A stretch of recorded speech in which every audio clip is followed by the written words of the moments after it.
Leadership is about strategic communication, and it is absolutely about not apologising. We're going to get into that. When you lead a meeting or send a message, there is so much that others read about you, your leadership, your body language, and building or demolishing respect for you in your role. Leaders are as good as their communication skills. So let's look at the best in the world. Look at Jacinda Ardern, Prime Minister of New Zealand. Why has her communication style been so effective in her time as the New Zealand leader? She has had to communicate to the world a mass shooting, a volcanic eruption, and locking the entire nation down as they navigate a pandemic. And she's done all of this inside of 1 year. Through this, she has become one of the greatest leaders of our current times. She is hot property, and it all comes back to her communication. She is honest, sincere, and compassionate.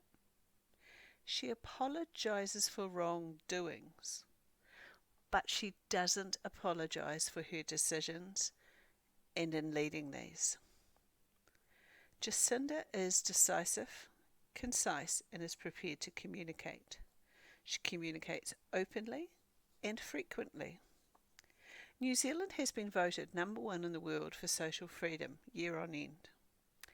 To ask this country to not move, to give up their freedom, to stay at home and to restrict their choice is one of the most difficult things a New Zealand leader will ever have to do. She did it, and she's really respected for it. So how did she do it? Stick to the facts. Don't lose the message in a hamburger or surrounded by niceties. Too many emails get long-winded and the information you need is lost in the words, and it's paragraph after paragraph where a list or bullet points would work. Listen to Jacinda. She's clear. Her language is uncomplicated. She almost works through a list. It is simple. Show compassion for and understanding of the situation. Acknowledge the elephant in the room, the challenges and the difficulties. She doesn't apologise for making a decision around these. She is decisive, and this creates reassurance. Indecisive leadership loses respect. When a leader apologises for or blames a system or someone up the food chain or says sorry for sharing a difficult message, the respect of the leader can diminish quickly.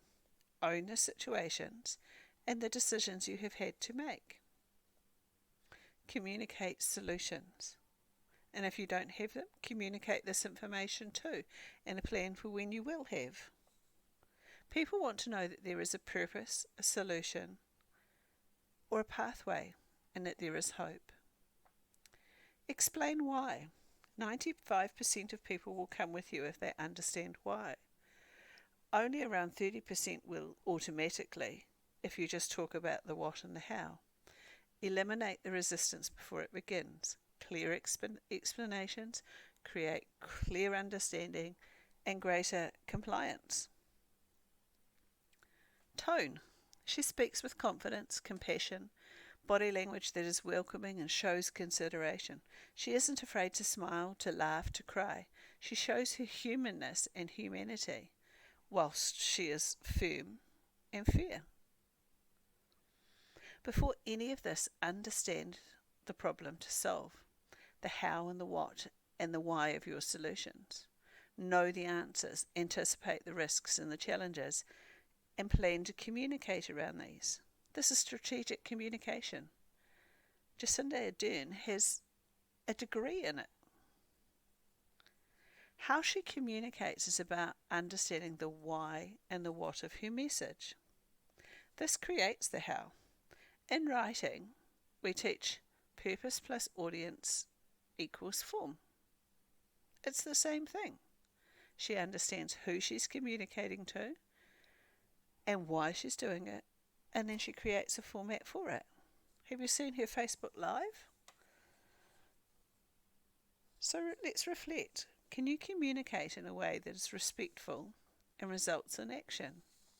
Do you communicate in a way that ensures people understand what you want, when, why, and how?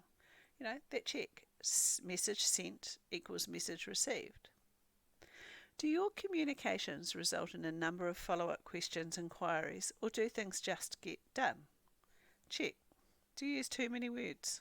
Is your message formatted in a clear way? Do you end up having multiple meetings or emails about the same topic? Check. Clarity and format. Check. Purpose. Check. Are you apologising in your leadership? Reflection. Who gives you feedback about your communication skills? Do you have someone observe you in your meetings or work as a moderator of your communications via email? Little checklist. Purpose, audience, form, strategically planned, simple language, concise, clarity.